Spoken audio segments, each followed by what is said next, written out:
Entends les cris de mon cœur, qui découvre ta bienveillance, c'est ton délivrance, et je t'aime confiance, avec oui, j'ai péché contre eux. Shalom prophète, shalom prophète. On partage. Purifie mon cœur, sanctifie ma vie, au sein d'Israël, je te le prie. Purifie mon cœur, sanctifie ma vie, au sein d'Israël, je te le prie.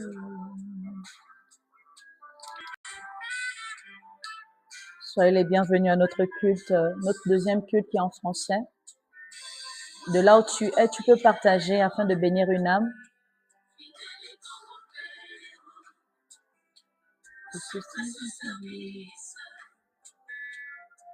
Non, c'est seulement le dimanche. Le culte de dimanche, j'ai 2 services, un en anglais et un en français. Et le lundi, j'ai culte d'enseignement. C'est seulement ces 2 jours je suis connectée.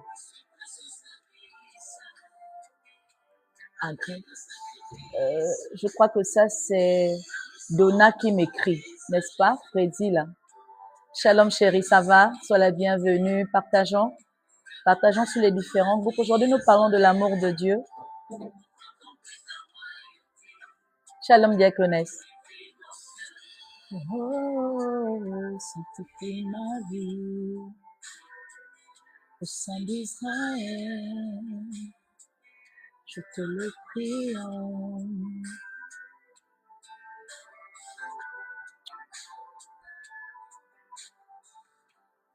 On va juste donner 1 minute de plus et on va arrêter pour commencer ces moments.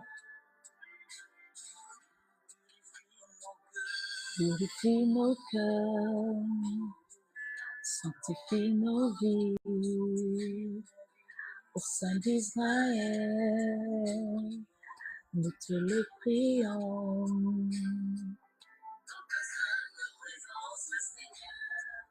Nous voici brisés, condamnés.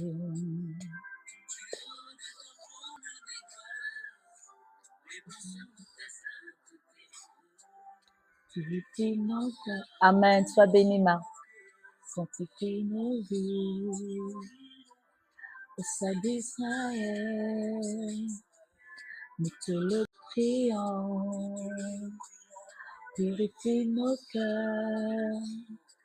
Sanctifie nos vies au sein d'Israël. Nous te le prions. Que le Seigneur soit magnifié, que le Seigneur soit exalté, que le Seigneur soit célébré, que le Seigneur soit honoré, que le Seigneur soit craint, que le Seigneur soit aimé en ce jour dominical qui nous accorde, toi et moi, d'être rassemblés afin d'écouter sa parole, d'être là connectés afin de nous nourrir par sa parole, parce qu'assurément, il a une bénédiction pour toi et moi, il a un message pour toi et moi, il a une révélation pour toi et moi. Il a un but qui s'est assigné pour toi et moi parce qu'il est un Dieu qui nous aime. Il est un Dieu qui prend soin de nous. Il est un Dieu qui a des projets de paix et non de malheur. C'est pourquoi il nous rassure par sa parole encore ce matin, qu'il cherche à nous faire du bien. Et c'est un privilège pour toi et moi d'être connectés ce jour. C'est un privilège pour toi et moi d'être assis au pied du Maître. C'est un privilège pour toi et moi de comprendre encore une révélation qui vient du ciel, d'avoir des orientations, des directives, parce qu'assurément l'excellence qui est le partage de qui nous sommes en Dieu célébrera qui il est pour nous, célébrera qu'il fait en nous, magnifiera la toute puissance et l'amour inconditionnel qu'il a pour toi et moi. Alors ce matin, je veux que tu recommandes ton cœur. Je sais que tu as prié, je sais que tu t'es disposé. Peut-être tu ne t'es pas égal, tu ne t'es pas disposé, mais prie, recommande ton cœur à Dieu, recommande tes oreilles à Dieu, recommande ton être à Dieu, parce qu'assurément, lorsqu'on parle de la parole de Dieu, elle ne peut pas s'asseoir sur une terre qui n'a pas été convertie spirituellement. Elle ne peut pas s'asseoir sur une terre qui n'est pas favorable à la nature qu'elle est, la parole de Dieu, parce que la parole de Dieu est esprit. Donc, il faut que ton cœur soit converti en esprit. Il faut que tes oreilles soient converties en esprit. Il faut que ta capacité de voir soit convertie en esprit. Il faut que tout ce qui est de toi soit converti en esprit pour saisir la parole de Dieu. Alors, c'est pourquoi je te disais tout à l'heure, prie et recommande-toi dans la main de Dieu afin de vivre cette conversion spirituelle pour recevoir ce dépôt. Parce que je peux te rassurer, beaucoup ont pris part à des enseignements, beaucoup ont pris part à des cultes, mais ils sont sortis de là les mêmes. Ils sont sortis de là les mêmes, pas parce qu'ils voulaient. Ils sont venus avec des intentions, mais parce que quelque chose ne s'est pas passé, la conversion à la spiritualité. Mais toi et moi, nous avons le privilège de comprendre cette révélation. Recommande-toi, demande à Dieu de convertir ton atmosphère, de favoriser ton atmosphère à recevoir de lui, que les anges se mettent en mouvement, que la parole de Dieu soit révélée, soit magnifiée, soit élevée, soit célébrée, que le Seigneur fasse, que le Seigneur agisse, que le Seigneur manifeste, que le Seigneur célèbre son nom dans ton atmosphère, parce qu'assurément, il est le seul Dieu qui doit coloniser ces moments pour toi, qui doit coloniser cette atmosphère en son nom. Demande à Dieu de faire tout afin que les agents du diable, les envoyés de ceux qui empêchent Dieu de pouvoir élever son saint nom puissent venir se mettre là en opposition, parce qu'assurément le Dieu qu'il est pour toi veut te rencontrer, veut t'aimer, veut te révéler, veut se rapprocher. Les brachatarabbas kondelebo sakataya baba rekazundelebo shetekeria kosando lebre rekasondelebo skakarigada bresotelebo rekasanda lebro setekeria dabra setekeria koskanto lebre ria baba shetekeria ba. Je te bénis mon Dieu, mon roi, pour ce matin. Je te bénis pour ces moments. Merci Seigneur, parce qu'assurément ces moments ne seront pas en vain. Merci mon Dieu, mon roi, parce qu'assurément, ce moment magnifieront qui tu es dans la vie de tous ceux-là qui te recherchent en esprit et en vérité. Merci Seigneur, parce qu'assurément, tu feras des merveilles encore pendant ces moments. Merci Seigneur, parce qu'assurément, ta parole ne tombera pas sur une terre aride, mais sur une terre fertile, afin de glorifier ton Saint-Nom. Merci pour ces vies que tu localises. Merci mon Dieu, mon roi, pour tout ce que tu fais ce matin. Reba shataria babas kontelebre setekeriadoza. Lipakanta lebre sote. Je te bénis pour la parole. Je te bénis pour la capacité de la prêcher. Je te bénis, mon Dieu, mon roi, pour la capacité de la transmettre, afin qu'une âme ici sorte de la bénie. Je te bénis, Seigneur, pour tout ce que tu disposes. Je te bénis, Seigneur, pour tout ce que tu empêches. Je te bénis, mon Dieu, mon roi, parce qu'assurément la puissance et l'honneur qui sort d'elle sera manifesté afin de pouvoir localiser ces âmes à la gloire de ton Saint-Nom. Béni sois-tu, Jésus. Yeshakarirados kanto lebre sataya baba. Les kapala sende le brosi kataya babe. Les sende le kia baba sonde le kekeriadosa. Li prasanto lebre seketeria baba. Les sinde le proshi kataya baba beza. Les kepalira sonte lebre sekeriadosa. Li presanto lebra kasunta ya baba. Je te glorifie parce que tu en es digne. Merci Seigneur pour le vase que je suis ce matin, dont tu vas encore te servir pour la gloire de ton Saint-Nom. Je te bénis afin que Seigneur, ce message puisse trouver, mon Dieu, mon roi, une place dans le cœur d'une âme, puisse trouver une terre favorable afin de recevoir cette semence. Je te bénis parce que mon Dieu, mon roi, c'est pas moi qui vois, c'est pas moi qu'ils entendent, mais c'est toi leur Dieu qu'ils voient, c'est toi leur Dieu qu'ils entendent. entendre. Je te bénis pour le privilège de te servir. Merci de me recouvrir de ton sang. Merci de me recouvrir de tes ailes fortes afin que toute âme forgée contre ton envoyé que je suis, toute âme forgée contre cette atmosphère, ça neutralisé par la puissance de ton esprit. Merci mon Dieu, mon roi, pour tout tes offert. C'est au nom de Jésus-Christ de Nazareth que j'ai ainsi prié et recommandé ces moments. Amen. Amen, amen. Soyez bénis ce matin dans le précieux nom de Jésus-Christ. Aujourd'hui, nous parlons de l'amour de Dieu. Vous êtes la bienvenue à notre culte dominical, le deuxième culte que nous faisons uniquement en français après celui que nous avons fait en anglais. De là où tu es, si tu nous suis et si tu es connecté généralement à nous, je vais t'inviter à partager davantage ce direct afin que les âmes soient localisées, afin que ce message puisse trouver gain de cause dans la vie de ces âmes qui ont besoin de recevoir la parole de Dieu. Alors partage, ne t'arrête pas de partager parce que le Seigneur a un message pour ces personnes, parce que le Seigneur veut révéler quelque chose à une âme, parce que le Seigneur veut administrer un remède que une âme a besoin de recevoir dans cette saison précise pour son éclosion, pour son avancée, pour sa restauration, pour son bien-être. Continue de partager, continue d'aimer. Attention aux commentaires que nous faisons pour ne pas être bloqué par TikTok. Faisons attention et suivons correctement notre culte afin de pouvoir être bénis. Alors, nous allons lire Deutéronome 10, verset 12. C'est le texte de base sur lequel va s'appuyer notre prédication aujourd'hui. Deutéronome 10, verset 12. Demain, nous allons lire Jean 15, 13 à 15. Mais aujourd'hui, j'ai été conduit par Dieu de juste lire Deutéronome 10, verset 12, afin de transmettre fidèlement le message qui est rattaché à ce texte de base et finalement à la thématique. Alors, il est écrit, je lis dans la version Parole de vie. Il est écrit, c'est une version que j'ai beaucoup appréciée après avoir essayé de parcourir autant pour moi d'autres versions. Alors, il est écrit, Moïse dit, et maintenant, Israël, qu'est-ce que le Seigneur votre Dieu attend de vous? Il attend seulement que vous le respectiez en faisant sa volonté, en l'aimant et en le servant de tout votre cœur et de tout votre être. Je relis, il est écrit, Moïse dit dans Deutéronome 10, verset 12, Moïse dit, et maintenant, Israël, qu'est-ce que le Seigneur votre Dieu attend de vous? Il attend seulement que vous le respectiez en faisant sa volonté, en l'aimant et en le servant de tout votre cœur et de tout votre être. Ici, nous avons le patriarche Moïse qui a été le libérateur d'Israël en Égypte.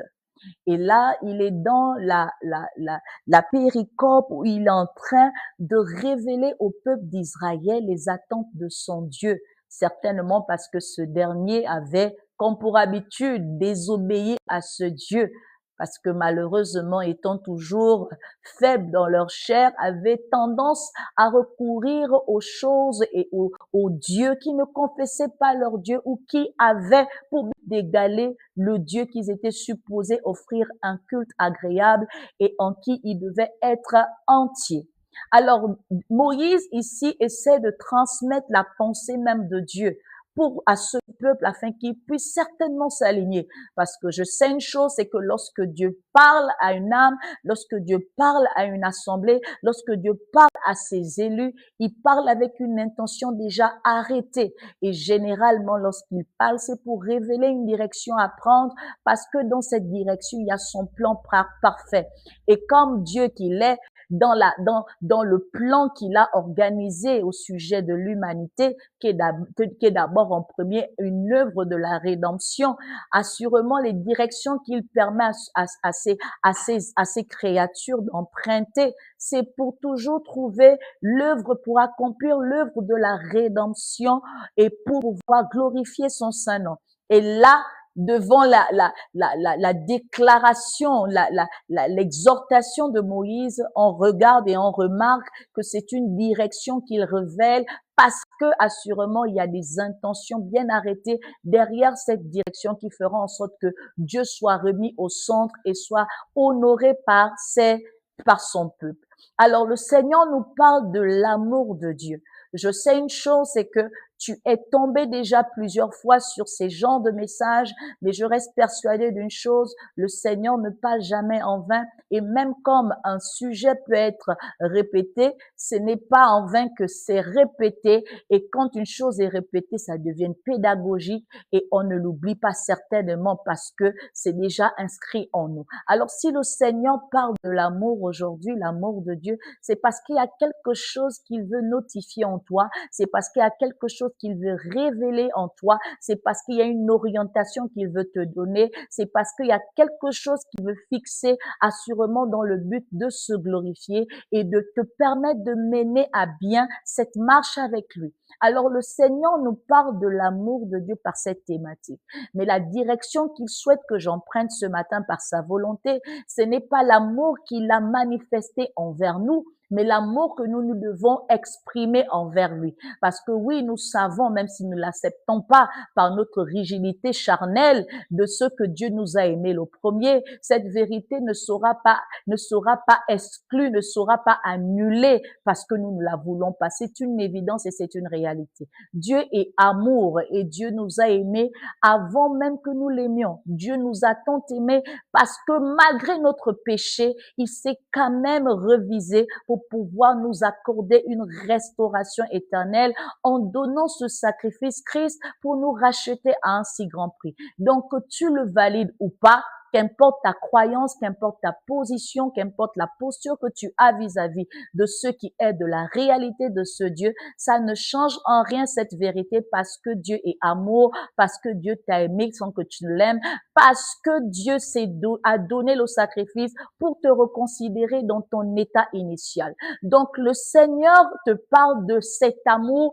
parce qu'il veut t'aider à l'améliorer. Il constate que tu as besoin de comprendre ce qui est important au sujet de cet amour que tu dois manifester. Il voudrait améliorer ta condition devant certainement le souci que tu présentes ou encore la stagnation que tu as, l'ignorance qui est la tienne et peut-être même la frustration aussi qui est la tienne pour exprimer au mieux cet amour parce que tu veux avancer, parce que tu veux te fixer, parce que tu veux être délivré, parce que tu veux t'améliorer et il a ce souci. C'est pourquoi il te parle de l'amour que tu dois exprimer vis-à-vis de lui ou envers lui. Nous posons, avant de répondre ou encore avant que nous n'allions même dans la profondeur de notre thématique, on va d'abord commencer à définir les mots qui composent notre thématique. Et là, nous avons amour et nous avons Dieu. Alors, qu'est-ce que c'est l'amour? L'amour, tu le sais, c'est un sentiment. Ça, c'est ce que le monde laisse connaître. Ce que nous ressentons pour X ou Y, c'est un sentiment affectif que nous avons à l'endroit d'une chose ou d'une personne. Mais l'amour dans la Bible ne se définit pas comme tel. L'amour dans la Bible se définit comme une attitude bienveillante, c'est-à-dire et qui concrétise par notre engagement ferme à faire quoi? À aimer Dieu et son prochain. Donc l'amour qui est exprimé dans la Bible s'appelle agapéo, la capacité d'avoir une attitude bienveillante, la capacité d'être concret et d'être engagé dans sa façon de faire avec Dieu et son prochain. Alors donc toutes les fois que tu devras faire connaître le agapéo, le Seigneur ou encore les personnes en face de toi s'attendent à ce que la bienveillance soit connue en toi, s'attendent à ce que tu sois concrète dans ton engagement et surtout désintéressée envers Dieu et envers les autres, envers ton prochain. Parce que la nature étant celle qu'elle est, généralement, lorsque nous aimons quelqu'un, c'est avec un intérêt déjà arrêté. Mais dans le Seigneur, ce n'est pas la bonne manière de s'inscrire pour exprimer son amour. C'est pourquoi la définition te permet de réaliser que l'amour de Dieu ne s'exprime pas comme l'amour que l'homme a vis-à-vis d'un homme ou comment le monde souhaite et exprime, définit l'amour. L'amour de Dieu, c'est un acte et un engagement désintéressé envers autrui pour pouvoir lui être agréable et pour avoir un regard bienveillant. Ensuite, on a Dieu. Dieu, c'est l'être suprême. C'est notre divinité. Dans la Bible et pour le croyant chrétien, c'est Yahvé. C'est ce Dieu que nous adorons, à qui nous offrons ce culte. C'est pourquoi d'ailleurs, en tant que chrétien, tu es là parce que tu adores ce Dieu inconsciemment ou consciemment, ou encore tu es déjà inscrit dans une dimension très engagée en tant que consacré par le sacerdoce dans un couloir bien précis en ce Dieu. Alors, lorsqu'on parle d'agapéo en Dieu, on est en train justement de révéler que c'est quelque chose qui est propre et sacré à Dieu. Donc, si tu définis de manière singulière les deux mots en disant l'amour de Dieu, qu'est-ce que c'est l'amour de Dieu? L'amour de Dieu pour toi et moi en Christ, c'est la capacité d'aimer Dieu de tout son cœur, de toute son âme, de toutes ses forces, de tout son esprit et d'aussi garder les commandements de Dieu selon qu'il est écrit dans Jean 14, verset 21, que celui qui aime Dieu garde ses commandements. Donc, toutes les fois que tu auras à définir à ton niveau, qu'est-ce que c'est l'amour de Dieu? On doit apprécier en toi la capacité d'aimer Dieu de tout ton cœur, de toute ton âme, de toutes tes forces, de tout ton esprit, mais aussi de garder ces commandements qui te servent de boussole afin de mener en bien ta marche avec le Seigneur. Alors, je t'explique ce que c'est aimer Dieu de tout son cœur, de toute son âme, de toutes ses forces et de tout son esprit, comme je l'ai expliqué au préalable, au culte en anglais. Parce que généralement, ce que nous faisons lorsque nous lisons les mots qui sont inscrits dans la Sainte Bible, c'est que parfois nous les survolons ou nous nous arrêtons à les comprendre dans le contexte propre, dans le sens propre. Or, ce sont des écritures inspirées de Dieu qui sont esprit et vie et qui se doivent d'être compris dans une dimension dans une dimension figurée, dans une dimension spirituelle, pour mieux les inscrire à ton être spirituel, pour que tu sois finalement cet être en Christ spirituel et de glorifier le Seigneur ton Dieu. Alors le mot cœur ici, lorsqu'on dit aimer Dieu de tout son cœur, on ne parle pas du cœur de l'organe, parce que le cœur, oui, c'est la symbolique, c'est le mot qui peut frapper à l'œil. Et quand on regarde la fonctionnalité du cœur dans l'homme, on peut tout de suite comprendre quel est le sens ou encore quelle est la direction, la compréhension que Dieu s'attend de nous lorsqu'il parle de notre cœur. Alors le cœur est ce centre qui regroupe tous les vaisseaux sanguins et quand ça s'arrête, plus rien ne vit. C'est de la même manière que toi, dans ton cœur, en tant que Dieu, tu as besoin de pouvoir tu as des fonctionnalités qui s'alignent et qui sont alimentées à ce sens, c'est-à-dire tes choix, tes intentions, tes volontés, tes désirs et autres. C'est dans ton cœur et c'est ce qui fait toi, c'est ce qui fait ta réalité. Donc, lorsqu'on parle de ton cœur, il faudrait que ce cœur soit converti et inscrit totalement en Dieu, de telle sorte à ce que tes choix soient alignés en Dieu, tes décisions soient tournées vers la décision de Dieu, tes convictions, ta volonté ne soit plus la tienne, mais la volonté de Dieu. Et tout ce qui regorge de pouvoir, les intentions de ton cœur soient celles qui honorent Dieu et pas ceux qui détruisent le témoignage de Dieu. Donc ici, dans le cœur, lorsqu'on dit aimer Dieu de tout son cœur, c'est de le mettre en priorité, en avant de ton intérêt, c'est de le mettre au devant de tout. Quels sont tes choix, quelles sont tes décisions, quelles sont tes volontés, quelles sont tes intentions? Est-ce que tout ceci est inscrit en Dieu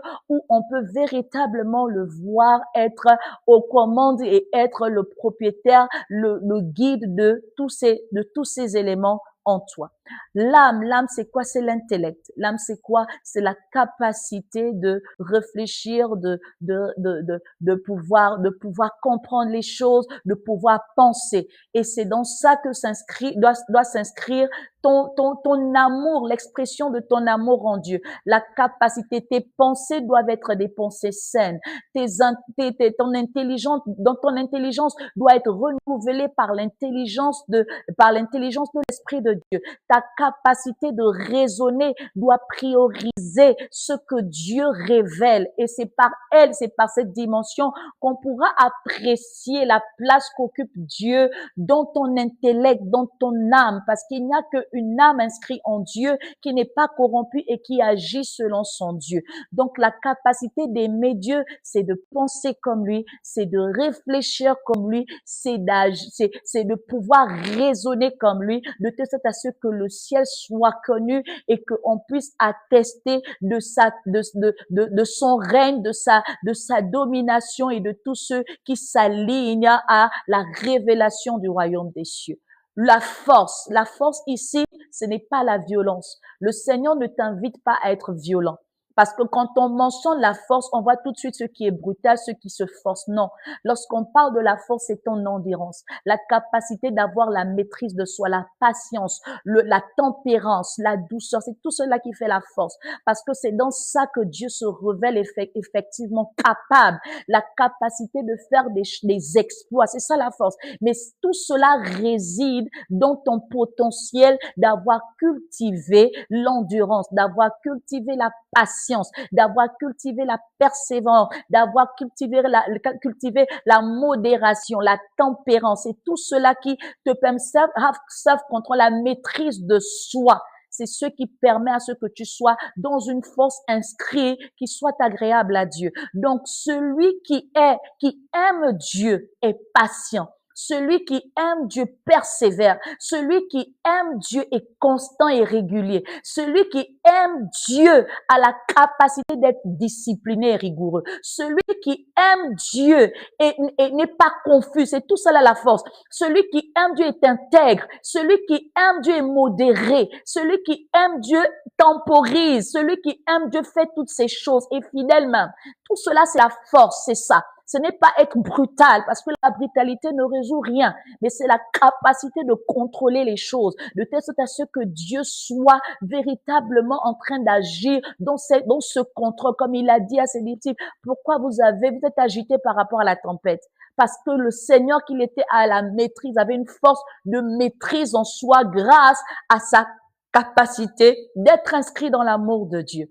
Et donc, quand on parle de la force, ne te dis pas que je dois être force, je dois commencer fort, je dois commencer à aller faire des push-ups, aller faire du sport, devenir musclé, ou bien je dois montrer que je suis capable. Non, ce n'est pas ça. Lorsqu'on aime Dieu, on a la maîtrise de soi, on a la patience, on a la persévérance, on a l'intégrité, on a toutes ces choses qui nous permettent de véritablement prouver de notre amour. Enfin, l'esprit. L'esprit, c'est cette dimension invisible. Et là, tu dois également aimer Dieu. La dimension de l'invisible te permet de t'inscrire dans la dépendance totale au Dieu qui t'a créé et à la spiritualité à laquelle tu t'es initié. Et vu que tu es en Christ, donc, ton initiation en Christ doit être au-dessus. Et c'est à cette dimension qu'on peut apprécier l'amour que tu as en Dieu parce que tu es dépendant des lois qui gouvernent on appelle comment je peux dire, ton alliance, in English is better, your covenant. Voilà. Donc, on a besoin, on a la capacité d'apprécier cela parce que tu es quelqu'un qui conserve, qui met en valeur les lois spirituelles, la capacité de faire régner Dieu, la capacité de se connecter, la sensibilité, marcher selon la sensibilité de l'esprit, avoir le discernement de l'esprit et d'agir selon ce discernement, la capacité de pouvoir lire dans l'invisible et de marcher selon celui-ci. Et tout cela, ça s'aligne à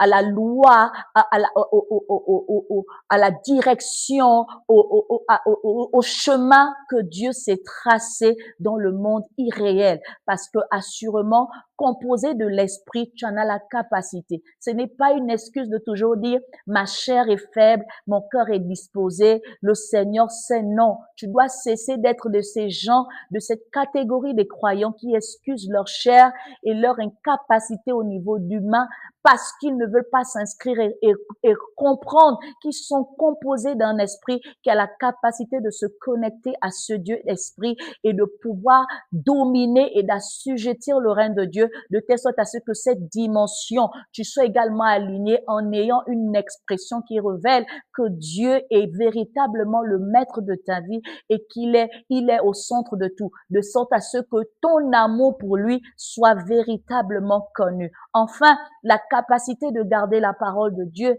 te permet de marcher selon les principes qui gouvernent cette alliance que tu as avec Dieu, ce contrat que tu as avec Dieu. Alors, celui qui est en Christ et qui prétend aimer Dieu doit marcher et appliquer les principes. Parce que si tu n'appliques pas les principes, ça sous-entend que tu n'es pas discipliné, que tu n'as aucun repère et que tu es certainement de ceux-là qui n'appartiennent pas à cette catégorie. Mais puisque tu dis que tu es en Christ, comprends que on ne peut pas demeurer dans cette marche, on ne peut pas demeurer dans cette catégorie sans appliquer la parole de Dieu dans sa vie au quotidien, sans marcher selon les principes de Dieu. Un fils de Dieu est érigé par rapport à la parole de son Dieu. Un enfant de Dieu est discipliné sous la base des principes de son Père. Un fils de Dieu est éclairé par rapport à la parole de Dieu qui l'instruit et qui lui permet de voir là où il est en train de cheminer. Et ça l'empêche et ça va éviter qu'il soit confronté à toujours vivre des choses qui ne glorifient en rien son Dieu. Donc, celui qui aime Dieu, mon bien-aimé, a la capacité de s'inscrire dans toutes ces dimensions et de valoriser le royaume, de valoriser Dieu en eux et de pouvoir défendre finalement leur appartenance à ce Dieu. Donc, quand tu aimes Dieu, comprends que tout cela doit s'aligner en toi pour espérer montrer et prouver que tu es véritablement un amoureux de Dieu. Parce que tout n'est pas de chanter amoureux, je suis amoureuse de Jésus. Non, tout n'est pas de pouvoir dire des paroles qu'on ne mesure pas. Tout n'est pas de pouvoir avoir une apparence qu'on n'est pas. Tout n'est pas de pouvoir donner un genre qu'on n'est pas. Il faudrait qu'on parvienne à nous reformer véritablement selon le contexte réel pour pouvoir espérer défendre notre identité, notre appartenance en Christ. Aujourd'hui, nous répondons donc comment est-ce que on peut manifester l'amour de Dieu en nous en tant que croyants chrétiens. Comment est-ce que on peut manifester l'amour de Dieu en tant que croyant chrétien? Parce que oui, tu l'as dit dans tes mots, tu l'écoutes au quotidien, mais est-ce que tu réalises comment est-ce possible de pouvoir manifester cet amour comme Christ l'a fait ou encore selon le modèle de Christ? Et là, avant de répondre à cette question, je voudrais que tu te centres et que tu te concentres sur Christ parce que finalement, puisque tu es inscrit dans cette croyance en Christ, tu comprends que celui a le véritable modèle de comment exprimer l'amour envers son Dieu. Parce que l'amour n'est pas un sentiment, l'amour n'est pas juste un mot, l'amour de Dieu n'est pas juste une expression à utiliser pour faire beau, pour décorer ton champ lexique religieux. Non, l'amour de Dieu est quelque chose que tu dois véritablement exprimer et vivre pour défendre cela en toi. Alors, si tu prends Christ comme modèle, parce que c'est celui-là que tu dois utiliser en tant que chrétien, en tant que converti en Christ, tu dois d'abord comprendre et savoir, est-ce que je connais qui est Christ? Qui est Christ pour moi? Parce qu'on peut te dire que c'est ce modèle que tu dois utiliser, mais beaucoup d'entre nous suivent Christ pour ceux qu'ils ont entendus par rapport aux autres ou pour ceux dans quoi ils ont toujours grandi, sans véritablement connaître qui est Christ pour eux. sans véritablement comprendre comment est-ce que ils doivent considérer Christ dans leur vie ou qui est véritablement ce maître dont on parle. Donc, si tu as la compréhension de qui est Christ pour toi, tu seras mieux inscrit dans ta marche avec lui. Tu seras mieux inscrit dans ton témoignage en lui. Tu seras mieux inscrit dans la discipline que tu dois faire en lui. Tu seras un véritable élève qui se dit disciple dans le contexte biblique en lui. Donc, est-ce que tu connais Christ? Parce que Christ n'est pas seulement le roi. Christ est une réalité que tu dois comprendre et que tu dois assumer en acceptant en toi. Donc, si tu réponds à cette question qui est Christ pour toi, je pourrais te dire que oui, c'est que désormais à ce niveau, tu peux commencer à revoir l'expression de ton amour envers Dieu. Moi, par exemple, comment je réponds à cette question qui est Christ pour moi? Alors, je fais recours à une réalité qui est la mienne. Autrefois, j'étais perdue dans le monde. Je ne savais pas comment me conduire parce que j'étais livrée à tout, à n'importe quoi. Je faisais des choses par ignorance et parfois par manipulation, par les liens de sang. Faut pas qu'on se mente. Nous sommes des victimes des liens de sang. Nous sommes des victimes de la vieillesse qu'a notre sang. Notre sang est plus vieux que notre âge parce qu'il vient des liens de sang de famille qui ont existé bien avant notre temps. Donc, il ne faut pas qu'on se leurre en disant que tout baigne dans de l'eau. Il y a des réalités malheureusement qui nous accablent et par qui nous vivons lorsque nous sommes en Christ ou même quand nous ne le sommes pas. Donc, j'ai été certainement victime de cette manipulation inconsciente mais réelle qui m'a poussé à toujours être hors de cette voie, hors de la destinée qui m'a été donnée et de pouvoir avoir des vices, des choix, des décisions, des volontés et tous ceux des intentions malsaines parce que je n'étais pas au bon endroit, parce que j'étais perdue, parce que j'étais ignorante. Et malheureusement, l'ignorance n'est pas innocente.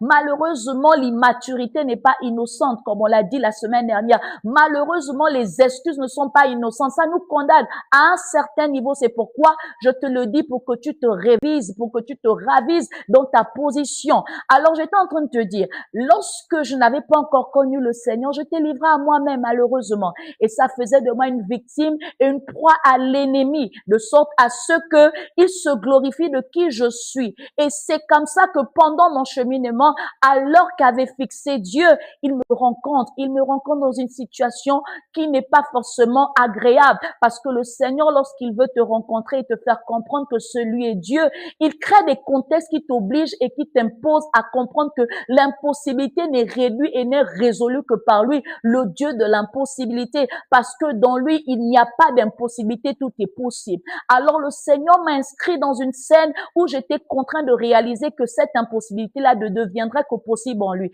Et c'est dans cette scène que j'ai prêté serment. J'ai dit, Seigneur, si tu le fais, moi je vais te servir. Je vais renoncer à ces choses et je vais marcher selon ta volonté afin qu'au travers de ma marche en toi, je puisse révéler le Dieu de l'impossibilité que j'ai rencontré en ce jour. Et Dieu l'a fait. Dieu l'a fait et nous avons commencé à marcher lui et moi ensemble. Mais en marchant, c'était pas droit. C'était des dents des scies parce que je n'ai pas tout de suite renoncé à tout péché. L'impudicité était toujours mon partage. Certains petits mensonges étaient toujours mon partage. La rancune était certainement encore mon partage et tout ce qui peut fragiliser le témoignage de celui-là qui s'identifie à Christ. Mais gloire soit rendue à Dieu parce que la venue en Christ n'est pas là pour nous condamner, mais c'est là pour nous transformer. On doit juste faire confiance à Dieu de telle sorte à ce que par cette confiance, il puisse enlever tout ce qui ne lui ressemble pas, de sorte à ce que à la fin de ce travail fait avec lui, nous puissions lui ressembler. Et c'est ce que Dieu a fait et c'est ce qu'il continue de faire parce qu'aussi vrai que nous vivons, il y a encore des imperfections en nous. Dieu viendra nous chercher quand tout sera accompli. Alors, le Seigneur a fait ce travail de longue haleine jusqu'à ce que j'arrive au minimum où je suis, de sorte à ce que je sais que là, je ne suis pas au bon endroit. Ce que je fais n'est pas bien. Je dois me remettre en question parce que la capacité de la vie de sainteté te permet par l'Esprit de Dieu de te convaincre du péché péché et de la justice, de sorte à ce que tu puisses dire non, le péché que je fais là, hormis le fait que je le notifie, je dois également accepter de renoncer à lui et de ne plus être inscrit dedans. Parce que ça ne glorifie pas en bien mon Dieu, ça ne donne pas un bon témoignage de qui je suis en Dieu. Et parce que je me dois d'être un témoin de Christ, je dois laisser ce péché, je dois laisser cette offense, je dois laisser cela. Et quand tu parviens à le faire, c'est parce que l'Esprit de Dieu est en toi et c'est parce que tu as déjà atteint une certaine compréhension des choses. Donc, tu n'es plus ignorant, tu n'es plus immature, tu n'es plus assurément, tu as atteint cette dimension qui te permet de t'aligner aux disciples de Christ que tu es. Alors, lorsque tu as compris qui est Christ dans ta vie, tu vas réaliser qu'en fait, en dehors de lui, il n'y a pas de vie. Et quand j'ai vu cela en voyant l'impossibilité de devenir possible, j'ai compris qu'en dehors de lui, il n'y a pas de vie. Et aujourd'hui, je m'attelle à rester engagée en lui, malgré les saisons qui peuvent parfois être décourageantes, malgré les connexions qui peuvent parfois être décourageantes, malgré les circonstances qui peuvent te mener à la confusion. Je m'attelle de rester inscrit en lui. Pourquoi? Parce que je sais que hors de lui, il n'y a pas de vie. Dieu, mon Père, a pris soin de m'aimer, moi qui étais dans le monde, moi qui étais dans l'ignorance, moi qui étais livré à moi-même, en me donnant pour sacrifice Jésus, parce que j'étais dans un état mort, parce que j'étais dans un état désespéré, parce que j'étais ignorante, victime des alliances, parce que j'étais comme j'étais. Mais Dieu m'a tellement aimé dans cet abîme, il a envoyé Jésus-Christ me sortir de là, Christ qui est la vie. Et quand je l'ai accepté, j'ai reçu la vie, de telle sorte à ce que moi qui étais morte hier, je ne le sois plus aujourd'hui. Donc, quand tu as vécu cette transformation, tu feras tout pour garder cette vie en toi. Tu feras tout pour préserver cet amour de Jésus en toi. Tu feras tout pour t'accrocher au disciple-là que tu es en Dieu. Parce que tu sais que ne pas avoir Christ, ne pas demeurer en Christ, ne pas suivre Christ, c'est être mort. C'est d'accepter de repartir dans la Bible. C'est d'accepter de repartir, être livré à l'ennemi, devenir une proie facile pour l'ennemi. C'est accepter de ravaler les vomis que tu auras fait sortir. C'est accepter de repartir dans la boue. Et c'est un peu insensé le faire. Donc, pour moi, Christ, c'est la vie. Christ, c'est ma vie. Sans Christ, je suis morte. Sans Christ, je ne peux rien. Sans Christ, c'est impossible. Christ, c'est ma vie. Et quand tu as pu répondre à qui est Christ pour toi, tu vas être capable de devenir ce bon disciple en prenant Christ pour modèle. Beaucoup d'entre nous prenons nos parents pour modèle, alors que nous sommes en Christ. Mais la vérité, c'est que nos parents, qui peuvent être des sources d'inspiration et de modèle, ne sont pas parfaits comme l'auteur de notre foi. Ils ont des limites à leur niveau. Nous prenons nos familles pour modèle, alors que la réalité, c'est qu'elle n'est pas parfaite. Donc, on ne peut pas la prendre pour modèle parce que c'est pas en elle que nous avons la vie. C'est en Dieu que nous avons la vie par Christ. On prend les lois qui dictent la société comme modèle, alors qu'il y a des lois qui sont toxiques à la réalité spirituelle et qui peuvent être des freins et ne pas te permettre de t'aligner à l'amour que tu dois être pour Dieu. Donc attention, lorsqu'on est disciple de Christ, le modèle qui est parfait et qui est meilleur, qui n'est pas entravé des choses qui ne glorifient pas Dieu, c'est Christ. C'est Dieu, c'est Jésus-Christ notre modèle, selon l'obédience à laquelle tu es inscrit en Christ. Donc, tu le prends pour modèle et tu marches selon le programme, selon le processus, selon les enseignements qu'il te donne en tant que disciple, en tant que son élève. Et dès que tu as compris que Christ est ton modèle, tu pourras désormais apprécier comment lui il a exprimé son amour envers Dieu. Tu pourrais également comprendre la capacité de pouvoir célébrer son authenticité face à l'expression de l'amour qu'il a manifesté envers son Père. Parce que si tu n'as pas quelqu'un devant toi qui te montre comment aimer, tu ne sauras pas aimer. Il faut que tu aies un modèle. Et en Christ, le seul modèle que tu as, c'est Jésus-Christ. Donc, tu dois prendre pour lui, tu dois le prendre comme modèle et le calquer dans ta vie. Donc, ce matin, avant de répondre à cette question qui te concerne, Tu vas d'abord commencer à répondre à la question, comment est-ce que Christ a prouvé de son amour envers son Père?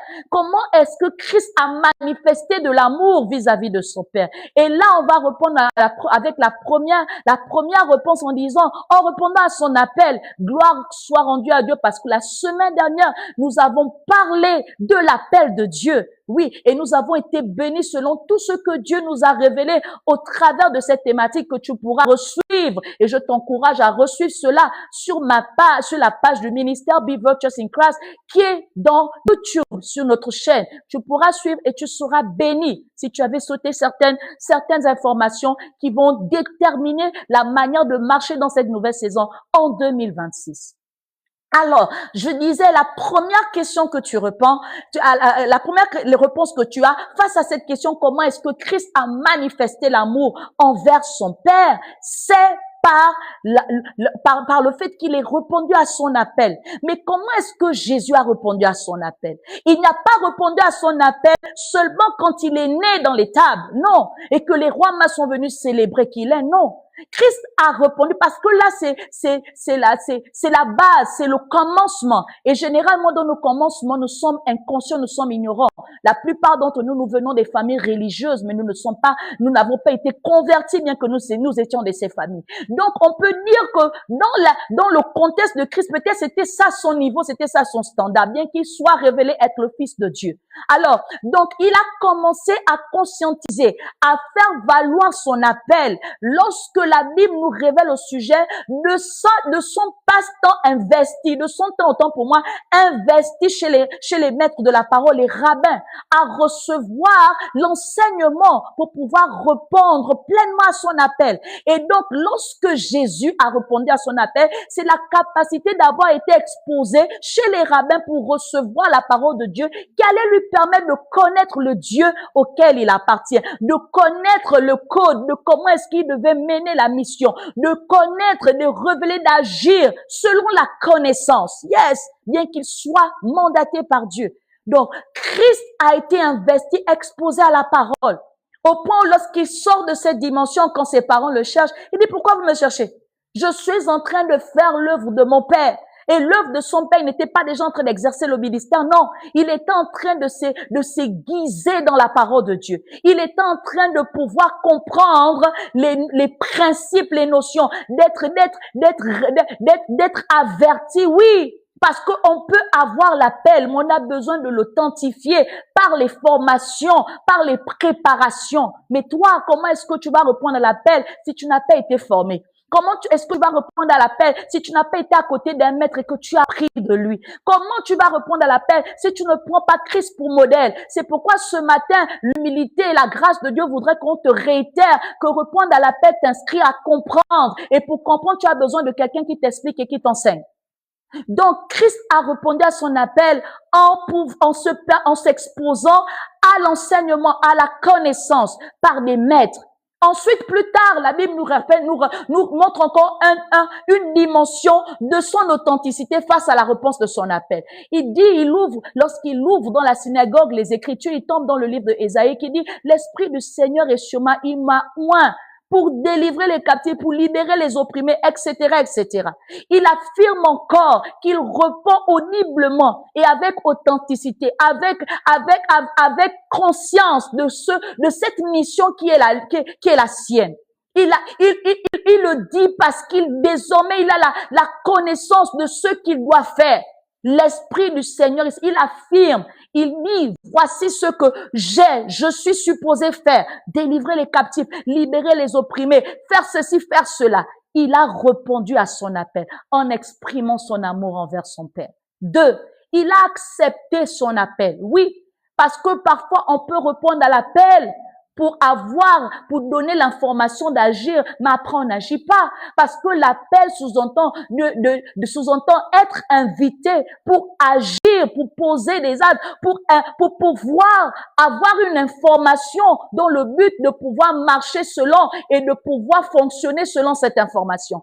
Mais beaucoup d'entre nous, parfois, nous avons des informations. Parfois, nous sommes enseignés, mais nous ne parvenons pas à accepter l'enseignement. Au niveau où on s'empêche de mettre en pratique la parole de Dieu. Yes. Combien d'entre nous avons été dans des sessions d'enseignement? Combien d'entre nous avons été dans des sessions de prédication? Combien d'entre nous avons été dans des moments de retraite? Mais qui aujourd'hui, lorsqu'on regarde à notre vie, il n'y a aucune véritable transformation parce que la vérité, c'est qu'on a juste répondu sans inscrire cela dans notre vie, sans l'appliquer à notre vie, sans véritablement avoir la capacité de l'administrer avec intention de transformation en nous.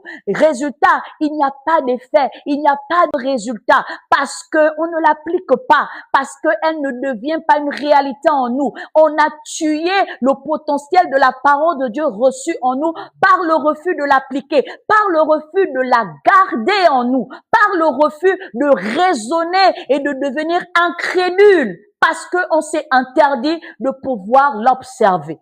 Donc, il a accepté son appel pour prouver l'amour à son Père. Yes. Et ce niveau d'acceptation, il nous est encore révélé dans la scène où il rencontre Jean-Baptiste au Jourdain et se fait baptiser. Quand il sort du baptême, l'Esprit du Seigneur repose sur lui en disant ceci, que celui-là est mon bien-aimé, est mon fils bien-aimé en qui j'ai trouvé plaisir. Dans la mention du fait qu'il soit le fils du Père. Et que le Seigneur dit il a été agréé par lui. C'est la révélation qu'assurément la vérité a été admise et accomplie en Jésus-Christ, de sorte à ce que parce qu'il pratique, parce qu'il a accepté la mise en pratique, que le Seigneur est ravi, le Seigneur est content, le Seigneur approuve qu'il est authentique, qu'il est véritablement de lui. Donc, la capacité de l'avoir célébré à cette dimension révèle son acceptation, parce qu'il est parti mourir. Nous savons que le Jourdain, c'est la dimension de mourir en soi pour que Dieu soit élevé. Donc Christ, certainement, malgré son mandat en tant que fils, dans sa nature charnelle, avait besoin de mourir pour que l'esprit en lui soit davantage révélé. Parce que l'intention derrière, c'était pour nous révéler à nous, de qui voulons devenir des fils, de mourir dans notre chair pour que le Père, pour que l'esprit de Dieu soit révélé en nous. Donc tant qu'on ne meurt pas dans notre chair,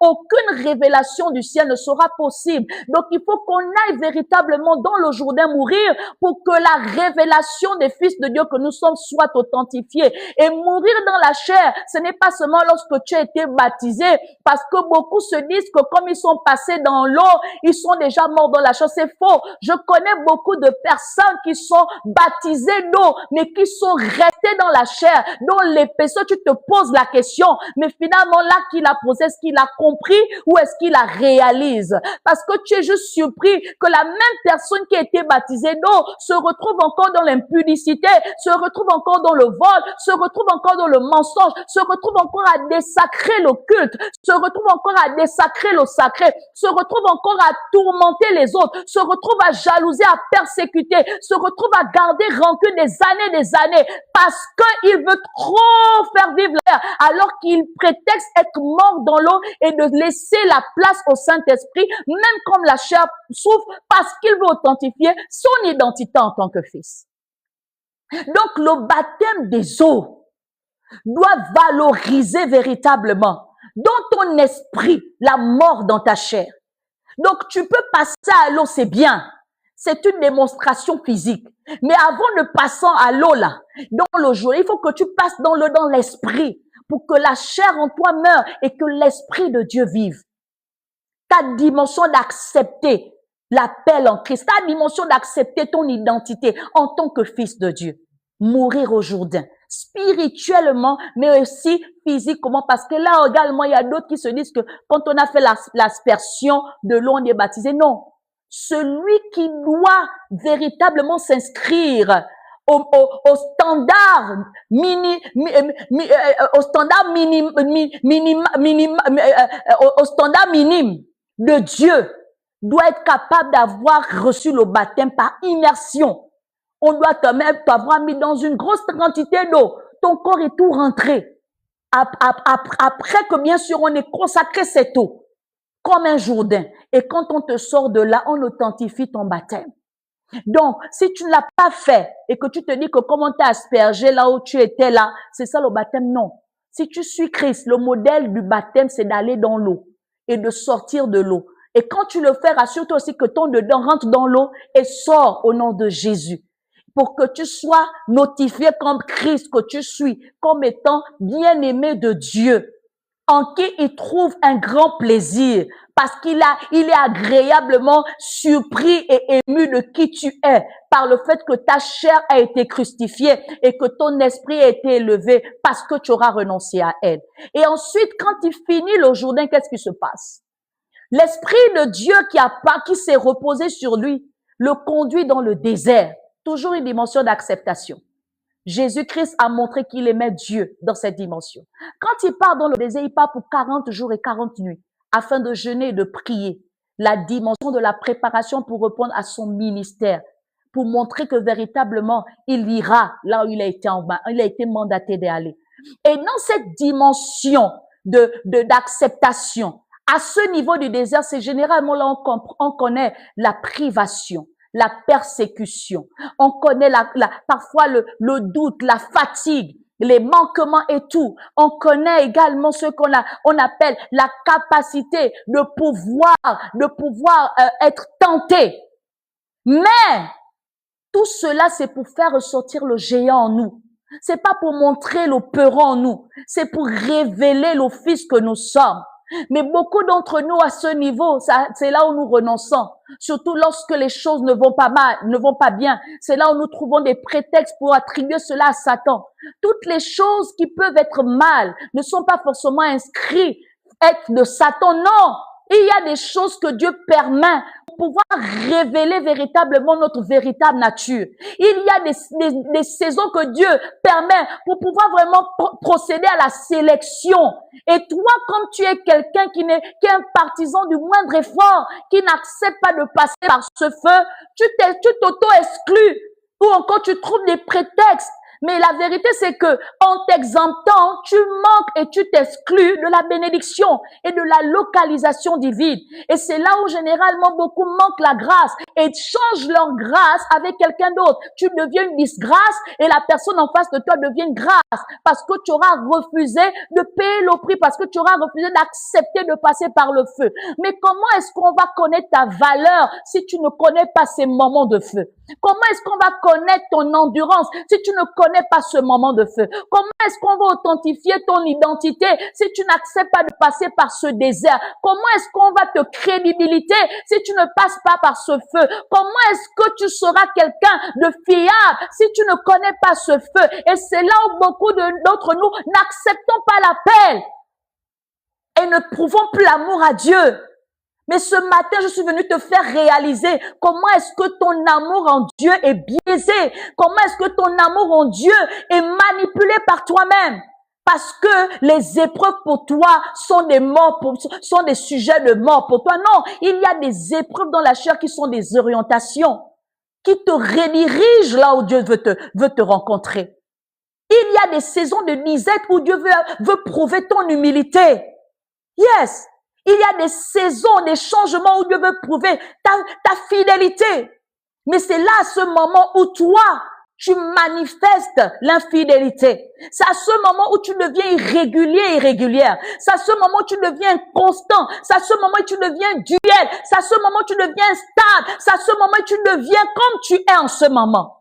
Mais tu dis que tu aimes Dieu. Alors que Christ, le modèle, te prouve ici que aimer Dieu, c'est passer par le désert aussi. Et quand il termine son désert, le 40e jour, qu'est-ce qui se passe? La parole de Dieu, Saint-Esprit, je l'ai dit tout à l'heure au premier culte. La parole de Dieu dit ceci, que Satan est venu au dernier jour afin de le tenter. Parce que la vérité, c'est que Satan ne viendra pas quand tout est rose et quand tout est facile. Satan viendra valider ton authenticité quand tout est difficile. Satan viendra révéler ton vrai toi. Quand tout commence à être façon, c'est là où Satan viendra. Il viendra pourquoi? Pas parce que pas parce que tu n'as pas de potentiel, non, mais parce que il lance un défi à Dieu. Il dit à Dieu, en fait, en ces termes, que laisse-moi te prouver qu'il n'est pas intègre. Laisse-moi te prouver qu'il n'est pas digne de recevoir ta bénédiction. Laisse-moi te prouver qu'en fait, ce qu'il a là, c'est un masque, comme il a dit avec Job. Laisse-moi te prouver, c'est là que j'ai envie de te montrer sur quoi tu veux t'investir. Parce que à la fin de ça, tu risques d'avoir mal investi. Donc, laisse-moi te prouver. Et au premier que je pouvais dire, qu'attention, Satan est important dans notre cheminement avec Dieu pour authentifier la véritable nature de qui nous sommes en Dieu. Des fils légitimes ou des fils illégitimes. Et c'est là où Dieu se sert de Satan pour pouvoir légitimer notre appartenance à lui ou de pouvoir nous montrer à nous-mêmes que nous ne sommes pas légitimes. Et si tu méprises la tentation de Satan, si tu méprises l'introduction de Satan dans cette saison cruciale, en te laissant conduire par ta frustration, en te laissant conduire par ta chair, en te laissant conduire par des faux raisonnements, en justifiant l'injustifiable, en multipliant les excuses, en te faisant malade pour ne pas servir, en faisant tout ce que tu es en train de faire, en refusant le sacrifice parce que tu dis que tu n'as pas, tu vas t'auto-disqualifier de la légitimité en tant que fils de Dieu. Et ce dernier, je lui ai dit, si tu es le fils de Dieu, jette-toi de la falaise. Yes. Et Jésus lui a dit non. Il n'est pas d'ordre pour moi de tenter Dieu. Il n'est pas d'ordre pour moi. Et il reprenait Satan sur la base de la parole qui lui avait été révélée et enseignée chez les rabbins. Le dépôt de ta connaissance t'empêchera de vivre dans l'ignorance. Le dépôt de ta connaissance t'empêchera d'excuser l'inexcusable. Le dépôt de ta connaissance de Dieu t'empêchera d'être dilué, d'être irrégulier. Le dépôt de ta consécration en Dieu t'empêchera de marcher façon que tu marches. La vérité, c'est que tu n'as pas accepté. C'est pourquoi tu vis cette marche en Christ sans exprimer véritablement l'amour qui doit être aligné à celui que Christ a exprimé envers son Père. Donc, il a répliqué, pourtant faible par les 40 jours et les 40 nuits, mais il a quand même défendu sa cause et montré son intégrité. Toi, quand c'est faible, où est-ce que tu te situes? Tu prends la voie la plus facile et tu dis être un fils de Dieu. Mais ce matin, je viens te démontrer A plus B que suivre Jésus, suivre Dieu n'est pas une chose facile. C'est de l'audace, c'est de la force et qui a été définie tout à l'heure pour que tu comprennes la vérité et la profondeur de cette dimension. La persévérance, la ténacité.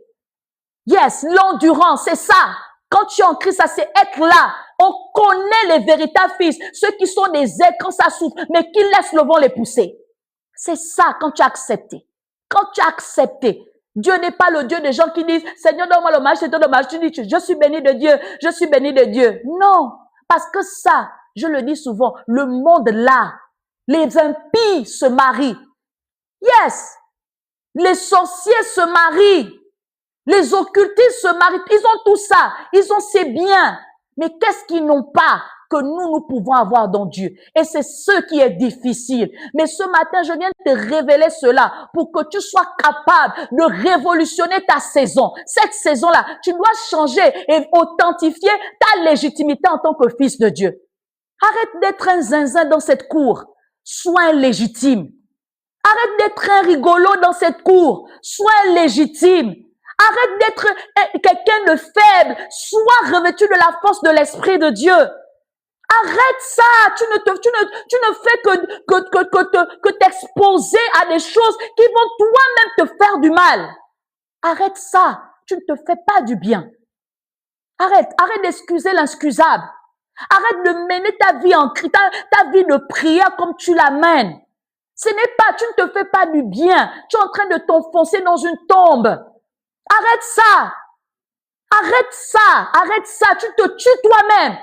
Arrête de prendre les problèmes et de les porter sur toi et d'empêcher que tu t'inscrives dans une acceptation de devenir fils de Dieu. Arrête ça. Et revois-toi. Revois-toi dans cette saison. Arrête d'être là, tu dis je suis chrétien. Mais quand on regarde dans la profondeur, on ne voit que des déchets. On ne voit que de la fragilité. On ne voit que du néant, comme un tonneau vide qui retentit, mais il n'y a rien dedans.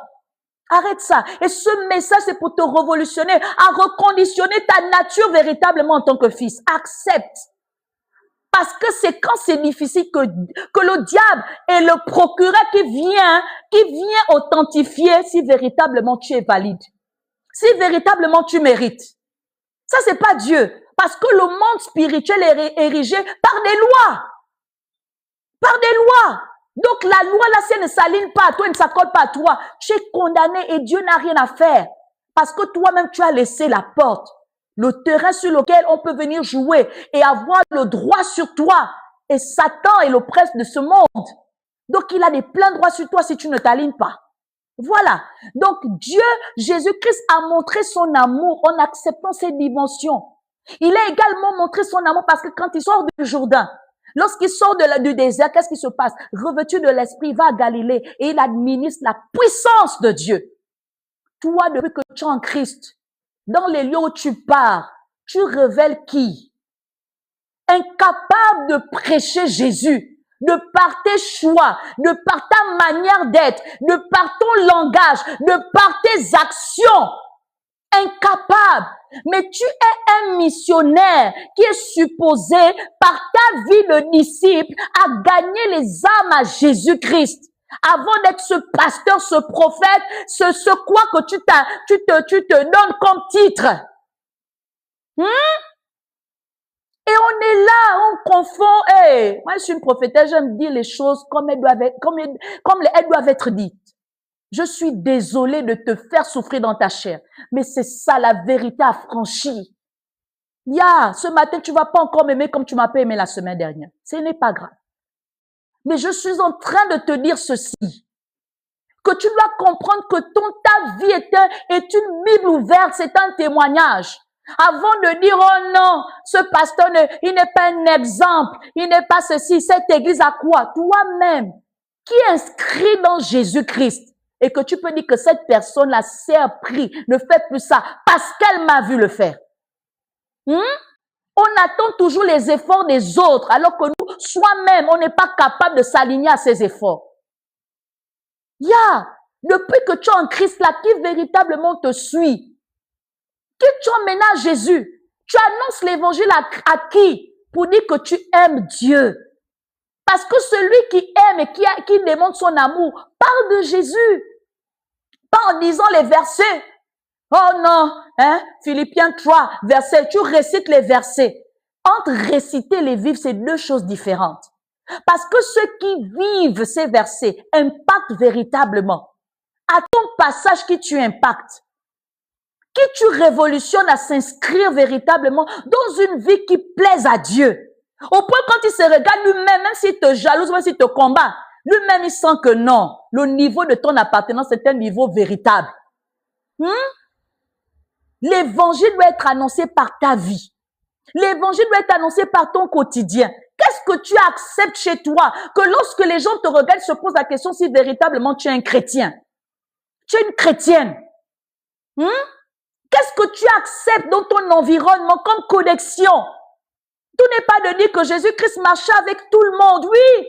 Mais quand il marchait avec ceux-là, il avait un objectif et des intentions à arrêter les gagner. Il finissait par les gagner. Mais toi, au lieu que ce soit toi qui les gagne, c'est eux qui te gagnent. La preuve en est que depuis là, tu ne repars pas à l'église parce qu'ils t'ont gagné. La preuve en est que depuis là, tu as baissé tes temps de prière parce qu'ils t'ont gagné. La preuve en est que tu n'arrives plus à donner les sacrifices parce que leurs raisonnements t'ont gagné. En quoi tu les suis si eux, ils doivent finalement t'évangéliser pour les suivre? Et c'est dans ce que nous naviguons au quotidien et que nous trouvons comme justif pour pouvoir dire que non, nous sommes intellects, nous raisonnons parce que le Saint-Esprit n'enlève pas la réflexion. Attention! Attention! Il y a un mauvais zèle qui se cache parfois devant le fait de dire que c'est l'Esprit de Dieu qui te permet d'avoir de la réflexion. Si tu n'as pas un discernement poussé. Accepter Dieu là, accepter l'amour de Dieu. C'est la capacité d'annoncer l'évangile. Tu es là, tu t'assises là dans ton église. Tu es assise là sur ton direct. Mais il y a les gens chez toi qui dorment, qui ne viennent pas assister. Tu as mis les écouteurs alors que tu sais que parfois quand tu mets, tu ne sais pas qui peut localiser. Fais en sorte que les autres aussi écoutent. ne sais pas à quel moment Dieu veut rencontrer une personne. L'écoute permet à ce que quelque chose se passe. Hein? Tu es là, tu as le téléphone Android. Partager est difficile. Partager est difficile parce que ça, c'est du ressort des gens qui sont consacrés. Mais si on te donnait, tu partages tous les jours tes photos, les statuts, les grands versets. À quel moment tu annonces les gens, même partager là, c'est un problème pour toi. Parce que tu te dis que ça concerne la servante de Dieu, ça concerne ceux-là. Tu n'as pas d'ambition, tu n'aimes pas Dieu si tu es encore à ce niveau de réflexion. Parce que rien ne doit te séparer de l'amour de Dieu. Pas un homme, ni les saisons, ni les circonstances. Si tu es encore à ce niveau où les gens, les saisons, les changements te dispersent, te troublent, tu n'as encore rien compris de ce que c'est aimer Dieu. Parce que quand on aime Dieu là, quand on sait que c'est sa vie, on ne blague pas avec.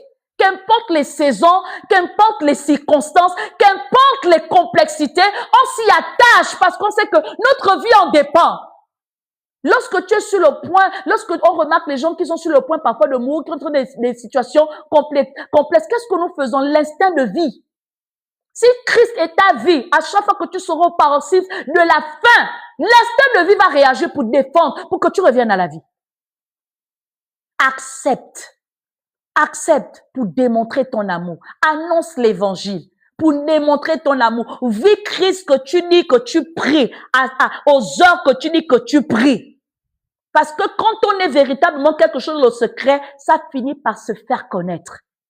Ça finit par se faire connaître. Ce que nous sommes dans les secrets, ça finit par se faire. Si on n'arrive pas à détecter ce que tu dis d'être dans le secret, c'est que tu te fais toi-même menteur. Et la vérité n'est pas en toi. La vérité, non, la vérité n'est pas, tu ne vas pas m'aimer aujourd'hui, je t'assure, comme tu m'as pas aimé dimanche dernier. La vérité n'est pas en toi. Accepte ton appel. Accepte ton appel. Parce que c'est ce que Christ a fait, il est parti de lieu en lieu. Enfin, la démonstration dans l'acceptation.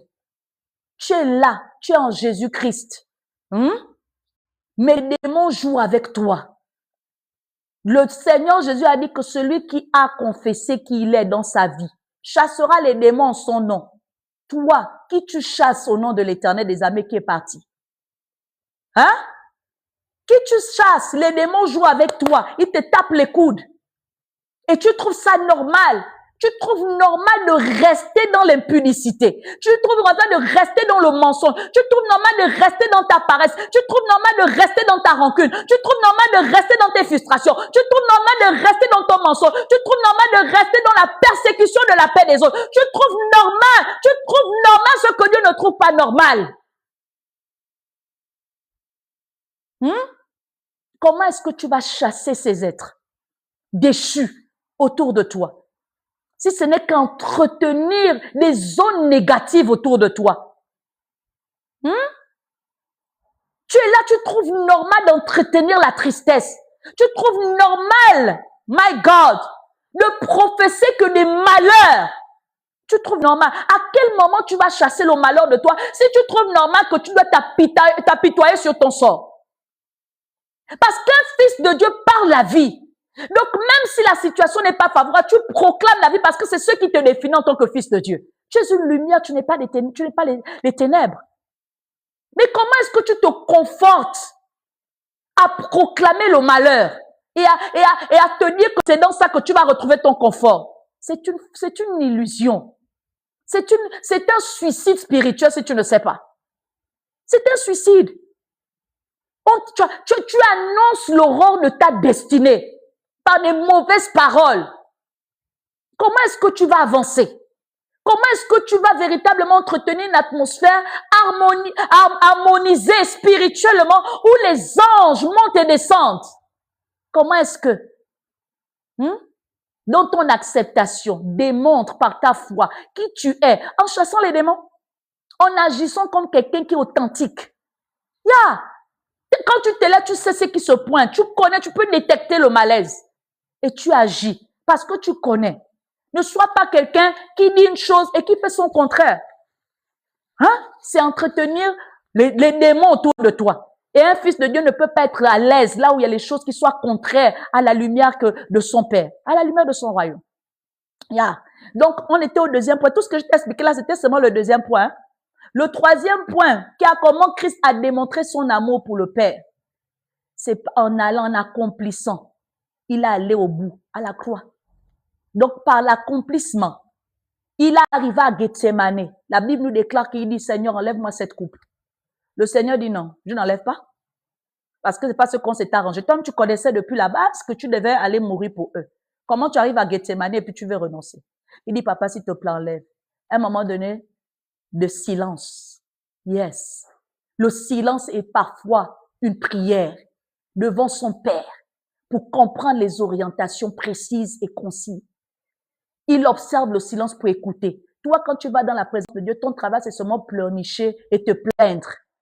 Parler, multiplier les vaines paroles. Tu ne sais pas qu'il y a des moments où, au paroxysme de la difficulté, tu gardes silence et tu écoutes ce que Dieu te dit. Parce que là, c'est une saison déterminante où tu ne dois plus parler, mais tu dois permettre à la sagesse divine de t'être administrée, au discernement de Dieu, de monter. Parce que c'est une saison stratégique pour t'introduire dans une percée, pour t'introduire dans une avancée, afin de glorifier Dieu. Et là, il s'est tué. Pourtant, il avait le dépôt de la connaissance des rabbins.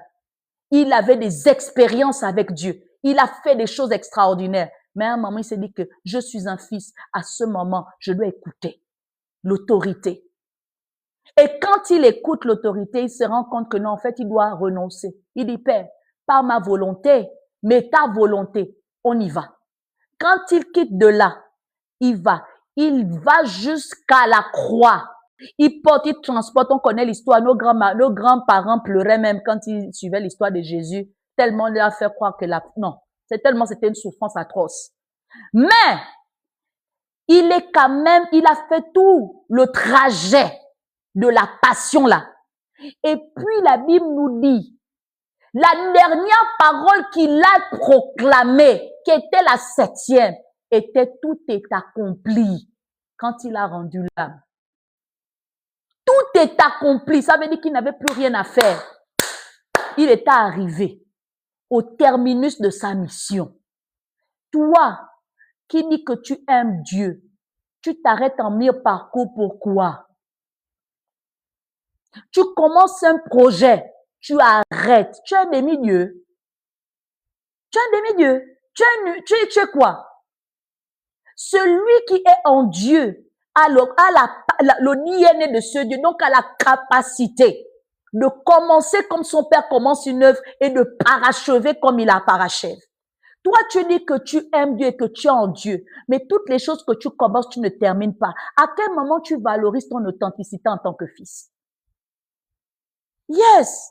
Des questions qu'on ne se pose plus. On dit, oh venez, Jésus vous a tellement aimé, il vous a donné son salut. Des enseignements à terre.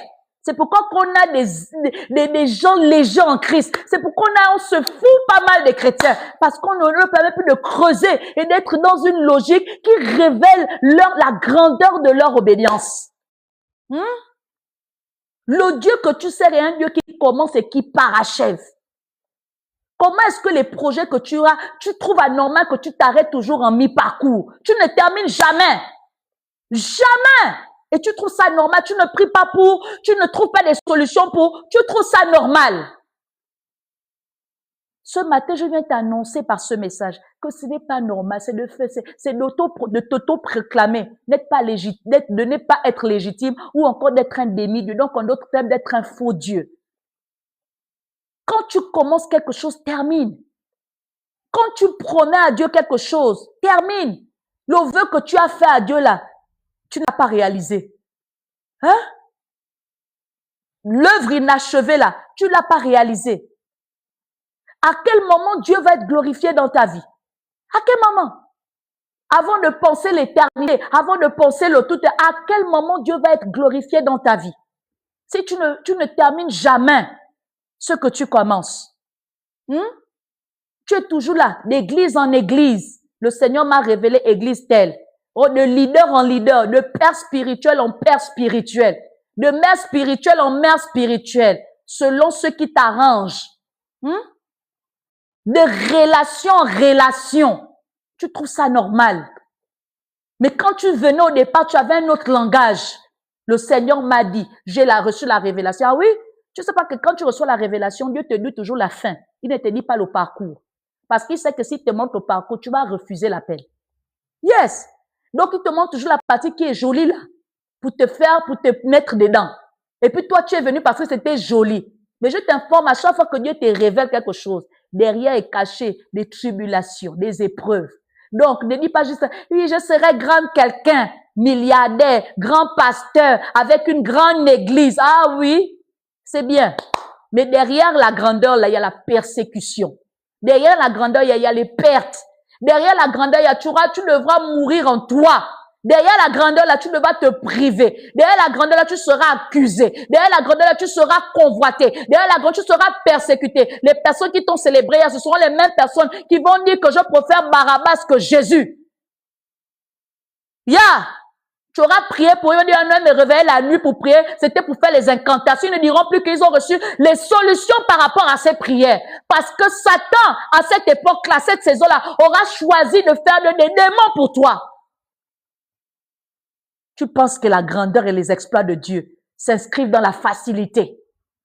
C'est pourquoi, dans la révélation que tu reçois aujourd'hui, je vais te dire, ce sera difficile. Mais si tu es authentique en Dieu, tu dois persévérer jusqu'à l'accomplissement. Parce que tu ne connaîtras pas la résurrection si tu n'es pas passé à la croix et que tu n'as pas accompli la mission.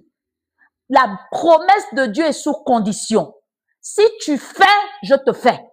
Si tu obéis jusqu'au terme, tu reçois la promesse. Arrête de faire avorter les promesses de Dieu toi-même et tu accuses les autres. Repositionne-toi et sois vrai avec toi-même car tu n'as pas respecté que Dieu t'a demandé de faire. Donc, toi, tu t'es inscrit dans la difficulté alors que tu ne veux pas le faire. Est-ce que tu es véritablement arrivé à la mort en soi sur la croix pour vivre la résurrection?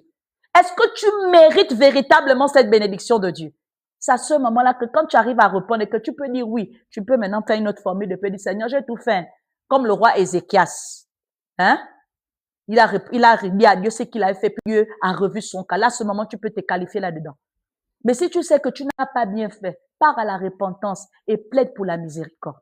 Parce que tu ne mérites pas. Yes. Donc, Christ a montré son amour envers son Père en répondant à l'appel, en acceptant l'appel et en accomplissant l'appel. Donc, tu peux répondre sans accepter. Et si tu n'acceptes pas, tu ne peux pas accomplir. Tu peux répondre et accepter, mais t'arrêter en mi-parcours. Mais ici, il est question de démontrer véritablement l'amour de Dieu. Et pour démontrer cet amour, tu dois rencontrer les 3 points. Tu dois répondre à ton appel, t'exposer à la parole de Dieu. Tu dois accepter le parcours qui te permet de mettre en pratique cette vérité. Tu dois arriver au terme de ton chemin, de ta vérité pour pouvoir avoir les résultats. Parce que comment est-ce qu'on va valoriser ton potentiel si on n'a pas de résultats palpables? Donc, la destination et la capacité de prouver l'authenticité de ton produit qui va le valoriser sur le marché. Donc, pour toi en Christ, qui devra montrer ton amour selon Christ. Je l'ai dit tout à l'heure au culte en anglais. On se positionne dans le domaine du transport. Tu es le conducteur qui doit savoir conduire. Donc, dans cette dimension, il faudra que, comme Christ a répondu à l'appel, tu puisses faire bon usage du code de la route.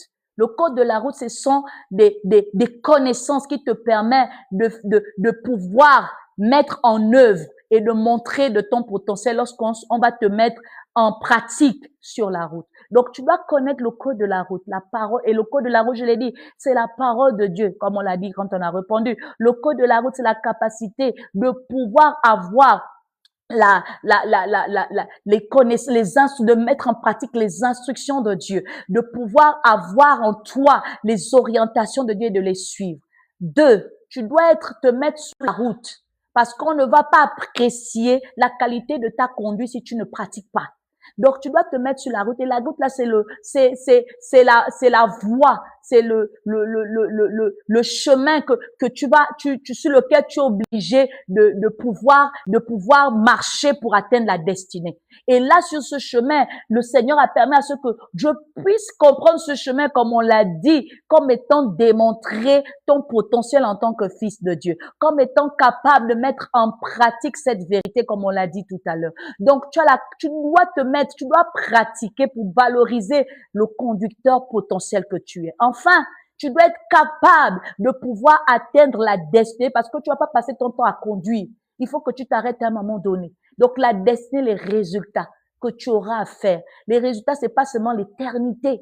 Les résultats, c'est la dimension du sacré, le mise à part. Les résultats, c'est la dimension du sacrifice que tu donnes comme Christ a donné. Il est parti à la croix, le sacrifice qu'il a donné, c'est sa vie. Et sa vie réside dans le sang. Donc, le sacrifice, la valeur que tu as, le sacré que tu es, la valeur que tu donnes à ce sacré et finalement le résultat que tu obtiens de toutes ces dimensions. C'est seulement dans cette catégorie embrassée qu'on va apprécier mieux ta destination. Si tu n'as pas les 3 points alignés, tu marches selon la parole, tu marches selon la vérité, tu marches pour atteindre la vie, on ne va pas apprécier Dieu en toi. Or, le Dieu qui veut voir son amour, l'amour en toi exprimant envers lui, te veut dans sa volonté parfaite, par le fait que tu marches dans sa voie, par le fait que tu l'aimes, par le fait que tu le serves. Le fait que tu marches dans sa voie, c'est le code de la route. Le fait que tu l'aimes, c'est la vérité que tu prends qui ne disparaîtra pas. Le fait que tu marches que tu le serves, c'est le fait de la vie, la destination que tu as, la destination que tu es et la destination que tu auras. Donc, dans les 3 dimensions, nous avons la capacité même de comprendre Jean 14, verset 6 qui dit, je suis le chemin, 1, je suis la vérité, 2, et la vie éternelle. En vérité, nul ne va au Père sans passer par moi. Si Christ est ton exemple, si Christ n'était pas ton exemple, sur la base de cet enseignement, exprimer ton amour envers Dieu devrait rencontrer ces 3 points majeurs, sinon ces 6 points qui t'ont été illustrés, d'abord en Christ et finalement en toi. Parce que Dieu ne sera qu'agréablement content de toi sur la base de ce que tu auras révélé par ta prise de conscience face au chemin que tu mènes, face à la vérité que tu proclames, face à la vie que tu as. Si ces 3 sont alignés à lui, assurément tu aimes Dieu.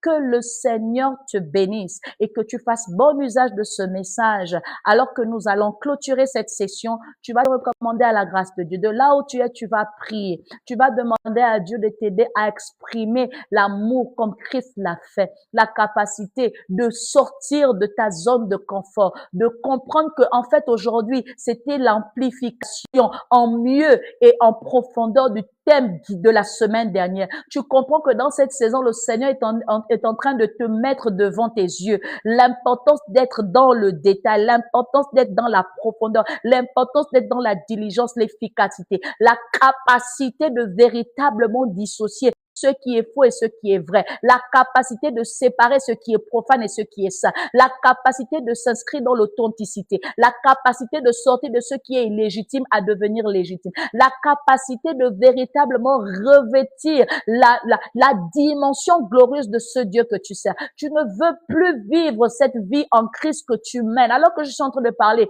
prie pour toi. Tu ne veux plus vivre cette vie que tu mènes en Christ, dans cette dimension négligeable que tu avais.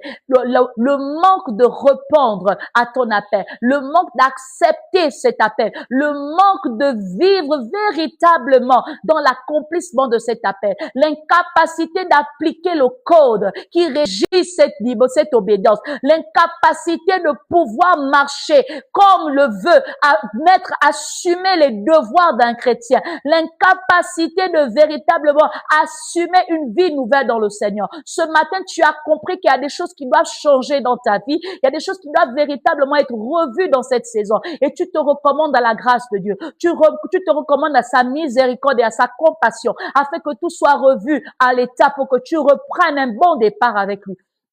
pour que tu sois véritablement comme il veut que tu sois, pour que tu ne cesses d'être dans l'illusion, dans l'hallucination spirituelle que tu étais, pour que tu parviennes à valoriser ton amour en Dieu. Oh Père, je te bénis pour ce message. Je te bénis pour la vie de toutes ces personnes qui ont pris soin de suivre ce message. Seigneur, je te glorifie parce que je sais que tu es le Dieu qui ne parle jamais en vain. Je crois au nom de Jésus que les âmes qui ont été concernées et qui seront concernées par ce message tombera sur ce message afin de revoir leur marche avec toi, afin de reconditionner leur dimension qui n'était pas favorable à toi. Seigneur, je prie que l'expression de l'amour qu'ils ont manifesté vis-à-vis de toi pendant toutes ces saisons précédentes ne soit plus dans cette saison au nom de Jésus.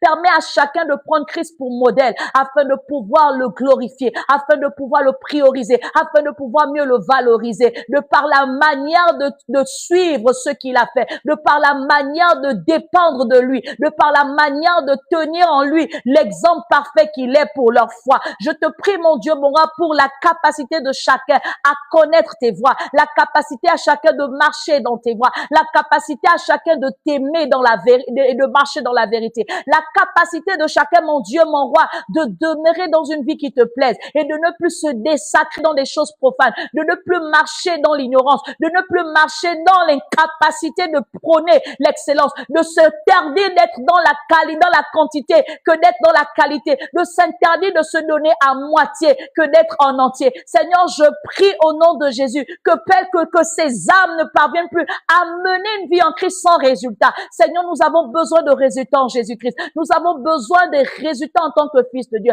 Alors ce matin, je prie pour que grâce à la réforme de leur marche en toi, qu'il y ait des résultats qui authentifient leur dimension d'appartenance en toi, qu'il y ait des résultats qui valorisent, mon Dieu, mon roi, le fait qu'ils soient des disciples inscrits en toi, qu'il y ait des résultats, mon Dieu, mon roi, de ceux qui affirment leur authenticité, leur légitimité en toi. Seigneur, je te bénis parce que les paresses d'hier disparaissent, parce que les négligences d'hier disparaissent, parce que les inefficacités d'hier ne sont plus leur partage. Oui, mon Dieu, mon roi, parce que les incohérences, les confusions, les choses qui traînaient en eux et qui empêchaient de valoriser Christ n'est plus leur partage. Merci, mon Dieu, mon roi, pour la vérité dans laquelle chacun s'inscrit afin de prôner Christ dans l'excellence, afin de véritablement valoriser leur témoignage en Jésus-Christ, afin de véritablement être fiable à Dieu, afin de véritablement être une valeur sûre pour le royaume, de telle sorte à ce que Dieu, dans sa grandeur et dans son excellence, dans sa fierté, puisse les authentifier et les distinguer d'être des fils bien-aimés de son royaume, des âmes, des enfants qui lui plaisent et qui sont agréables à lui. Je te bénis, mon Dieu, mon roi, pour la délivrance que tu fais dans la vie de cette âme, pour la délivrance que tu opères dans cette église. Merci, mon Dieu, mon roi, pour ce que tu magnifies dans cette saison, parce que je sais, lors le Dieu d'ordre et des principes que tu es, lorsque tu parles dans cette dimension, c'est qu'assurément la dimension, les saisons ont changé et qu'il faut à tout prix que nous nous inscrivons dans cette grandeur d'esprit. Alors je te bénis pour la considération vis-à-vis de nous, en nous changeant de dimension, en nous préparant, en nous avertissant, en nous reformant, en nous permettant, mon Dieu, mon roi, de nous positionner afin de revêtir cette stature en toi. Béni sois-tu pour la sagesse qui vient de toi. Béni sois-tu, mon Dieu, mon roi, pour le discernement qui vient de toi. Merci, Seigneur, pour le renouvellement de ton intelligence qui nous est accordée afin de nous inscrire en toi. Merci, mon Dieu, mon roi, parce qu'assurément, nous ne serons pas de ceux-là que Moïse n'aura recadré, que le Saint-Esprit viendra dire que nous devons demeurer sur ta voie, parce qu'à partir de ce matin, je déclare et je décrète au nom de Jésus que nous marchons dans la voie de Dieu. Je décrète et je déclare au nom de Jésus que nous aimons Dieu véritablement. Je décrète et je déclare au nom de Jésus que nous servons Dieu véritablement. Béni sois-tu, mon Dieu, mon roi, pour la puissance de cette délivrance, pour la capacité de sceller cela dans le sang de Jésus, afin que rien soit irrévocable au monde, dans le monde des ténèbres. Je te glorifie, je te magnifie, toi le Saint d'Israël. C'est au nom de Jésus-Christ de Nazareth que j'ai ainsi prié et que j'ai recommandé toutes ces âmes dans ta grâce. Amen. Amen, amen. Soyez bénis. De là où vous êtes, que le Seigneur vous bénisse. Nous sommes arrivés au terme de cette session. Tu as une offrande et que tu veux donner à Dieu, que les différentes branches, là où elles sont, puisse passer à l'offrande. Donnez vos offrandes, prie pour ton offrande et je vais prier à la fin. Tu prends ton offrande comme cela t'est résolu avec joie et sans murmure et tu la donnes à Dieu de telle sorte à ce que ton culte soit scellé. Tu es en ligne. Ne t'exempte pas de la capacité de donner à Dieu. Parce que le piège du diable dans cette saison et surtout avec la fonctionnalité du live, c'est qu'il empêche à ce que l'âme puisse participer complètement au culte. Et tu feras partie certainement de ceux-là qui s'arrêtent en mi-parcours sans terminer leur culte. Et ce matin, tu ne veux plus continuer dans ça.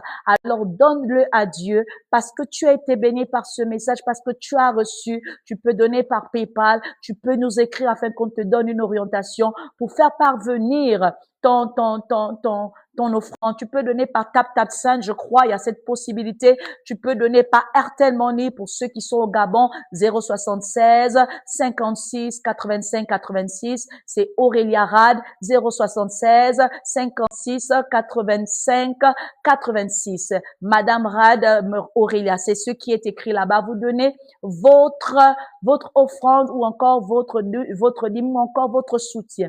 Pour ceux qui sont en Afrique du Sud, vous pouvez faire e-wallet, vous donnez 067 462 49 60 067 462 49 60. Vous faites votre e-wallet et que le Seigneur vous bénisse. Pour ceux qui veulent utiliser d'autres moyens, vous êtes les bienvenus. Écrivez-nous et nous allons vous orienter afin de donner votre offrande. Que le Seigneur vous bénisse. Demain, nous nous retrouvons pour notre culte d'enseignement. Nous avons culte à 20h, heure de France, de Belgique, et nous avons culte à 21h pour ceux qui sont en Afrique du Sud.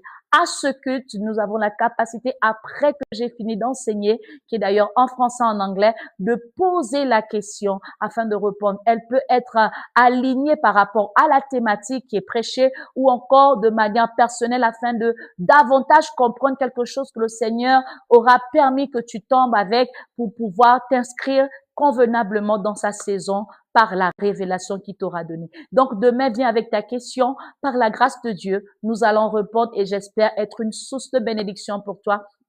Espérant être une réponse à ta préoccupation parce que le but que nous avons, c'est de te permettre d'être dans ton aise, dans une prospérité qui s'aligne au shalom pour que la gloire de Dieu soit manifeste. Pour les offrandes et les dîmes qui ont été données, je vais rapidement prier. Éternel, je te bénis, je te rends des utilisations de grâce pour ces personnes qui ont donné avec joie, qui ont donné sans murmure et qui donnent en reconnaissance de ce que tu as fait pour eux et de ce qu'ils ont reçu dans ces moments. Je prie que toi, le consécrateur qui consacre, tu puisses consacrer chaque source de provenance de ces offrandes afin qu'elles ne déteignent pas sur l'ensemble des offrandes au nom de Jésus, mais que cela serve pour l'avancement de ton œuvre. Nous ne sommes pas là pour fortifier les mains du malin, alors nous prions afin que ta sacrificature repose sur ces offrandes, afin que la gloire te soit rendue. Merci Seigneur pour ceux qui savent honorer la dîme, qui ne te volent pas et qui s'inscrivent dans cette promesse à cause de la crainte qu'ils ont de toi. Merci parce qu'ils te donnent par principe et ils marchent selon cette règle, selon ces principes qui établit et qui guide tout véritable fils de Dieu. Je te bénis pour leur humilité, je te bénis pour leur franchise et je prie que tu rattaches à leur vie la capacité de pouvoir toujours prospérer, de ne manquer de rien. Merci de sécuriser leurs biens jusqu'à leur millième génération selon que tu es le Dieu qui sait celui qui m'honore, tu l'honores et celui qui est source de bénédiction en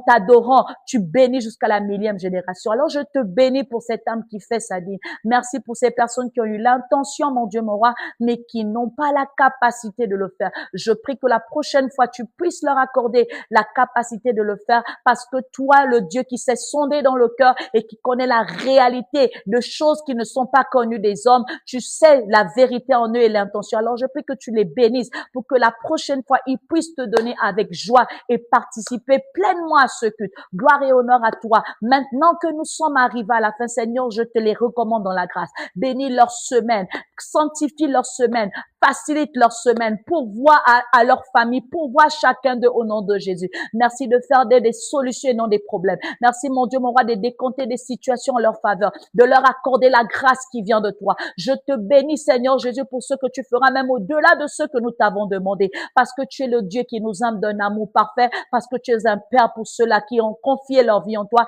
et qui te prennent pour père parce qu'ils sont des fils en toi. Je te bénis pour l'état de providence au-delà de tout, au-delà de tous nos attentes, au-delà de tout. Merci Seigneur pour ton amour qui nous garde. Merci pour ton amour que nous exprimons mieux. Merci mon Dieu, moi, pour le règne que tu établis et que la possession que tu prends encore dans nos vies ce matin. Gloire et honneur à toi au nom de Jésus-Christ de Nazareth. Amen, amen, amen. Que le Seigneur vous bénisse. C'était la prophétesse Grâce Divine, leader principal du ministère international Be Virtuous in Christ. Que le Seigneur vous bénisse. On se retrouve demain par la grâce de Dieu. Venez et soyez bénis aux heures indiquées. Nous avons dit 20 heures, heure de France et de Belgique, 21 heures, heure de l'Afrique du Sud. Venez et je suis sûre que dans la continuité de cette thématique, il y aura des révélations. Je crois par la grâce de Dieu que demain, je vous donnerai des codes bien précis pour pouvoir atteindre la capacité d'exprimer cet amour sans problème. Que le Seigneur nous accorde la grâce et qu'il nous permet d'être à ce rendez-vous. Shalom et bon dimanche chez vous. Que le Seigneur soit glorifié.